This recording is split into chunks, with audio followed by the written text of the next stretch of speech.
Los derechos humanos como límites del poder económico. Como ya se ha analizado ampliamente, el reconocimiento de los derechos humanos ha surgido durante la modernidad como consecuencia de la exigencia de distintos actores sociales de poner límites al poder público, a ese Estado todopoderoso que debe abstenerse de menoscabar las libertades y derechos de los individuos y a la vez propiciar las condiciones para que las personas puedan gozar de un pleno ejercicio de sus derechos. Esta concepción tradicional de los derechos humanos es lógica y acertada, tomando en cuenta que históricamente el Estado ha sido la entidad que concentra y administra el poder político y militar, así como una cantidad enorme de recursos, ante el cual los ciudadanos tenemos una clara desventaja.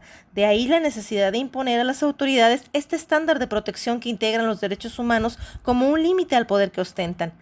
Ahora bien, la realidad actual ha dejado claro que el Estado ya no es la única entidad concentradora de poder, pues debido a los fenómenos del neoliberalismo económico y la globalización, hay multinacionales, empresas, corporativos y diversas entidades que concentran un enorme poder económico, poder fáctico e indirectamente poder político, cuyas decisiones impactan en la vida de las personas.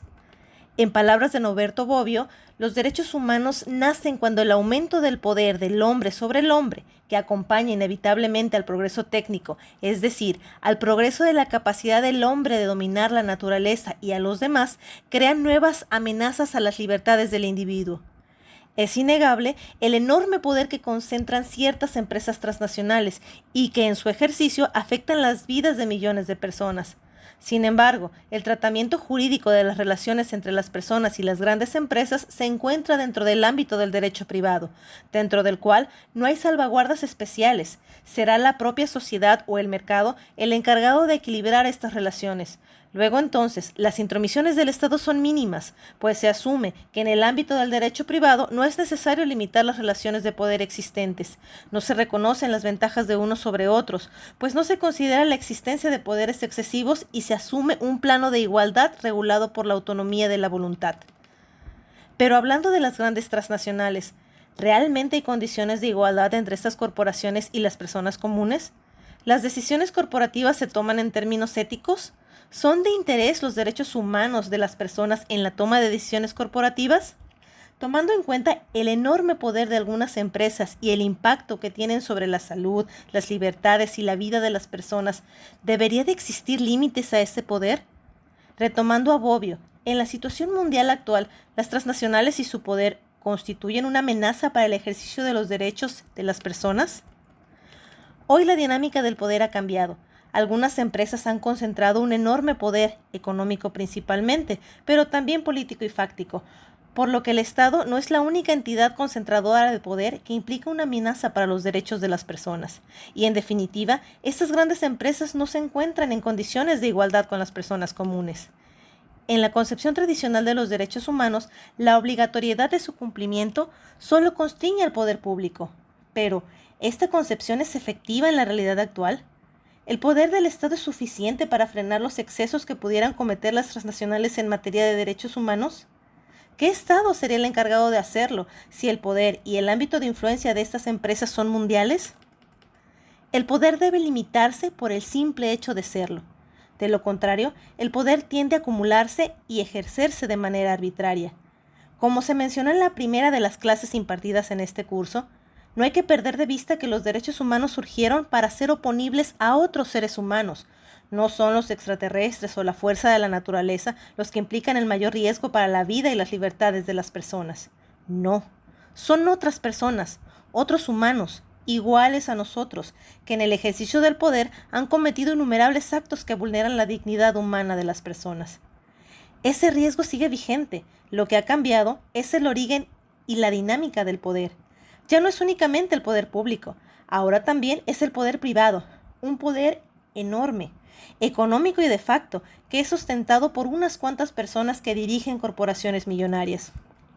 Pero ello resulta relevante en la búsqueda de nuevas formas de fundamentar los derechos humanos. Concepciones que puedan justificar su presencia en el ámbito privado y sobre todo que nos permitan encontrar los mecanismos, los controles para crear obligaciones en materia de respeto y salvaguardia de derechos humanos a cargo de las empresas transnacionales u otras entidades aglutinadoras de poder que tengan impacto en el ejercicio de estos derechos.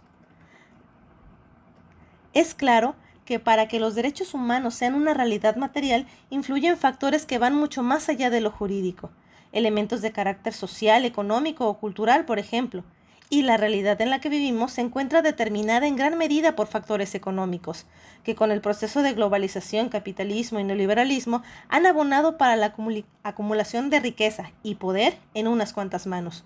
Por lo que la idea de los derechos humanos como límites al poder tiene que adaptarse a las circunstancias específicas del contexto actual, en el que, en efecto, los poderes económicos y fácticos sin límites se convierten en una amenaza para los derechos humanos. Este tema no es nuevo. Pude encontrar fuentes bibliográficas de autores que están teorizando al respecto, e incluso ya ha habido eco en la Organización de las Naciones Unidas para imponer restricciones a las empresas en relación a derechos humanos. Esto mediante la adopción de instrumentos de carácter voluntario, como el Pacto Mundial de las Naciones Unidas y los principios rectores sobre las empresas y derechos humanos, cuya voluntariedad y no vinculación no los hacen realmente efectivos. Sin embargo, son un avance que pone el tema sobre la mesa. Distinto sería un tratado internacional vinculante para las empresas, que estableciera obligaciones y sanciones, que sabemos es la única manera de medianamente poder exigir el cumplimiento de nuestros derechos. ¿En qué términos se obligarían? ¿Qué autoridad sería la encargada de su vigilancia y sanción en su caso? ¿Cómo se financiaría este proyecto? Y muchas más interrogantes me son difíciles de teorizar. Lo que sí me queda claro es que se debe avanzar en el tema. No podemos como sociedad, como humanidad, seguir expectantes mientras grandes entidades de poder económico y fáctico afectan el ejercicio de nuestros derechos humanos sin que tengan límites claros y exigibles.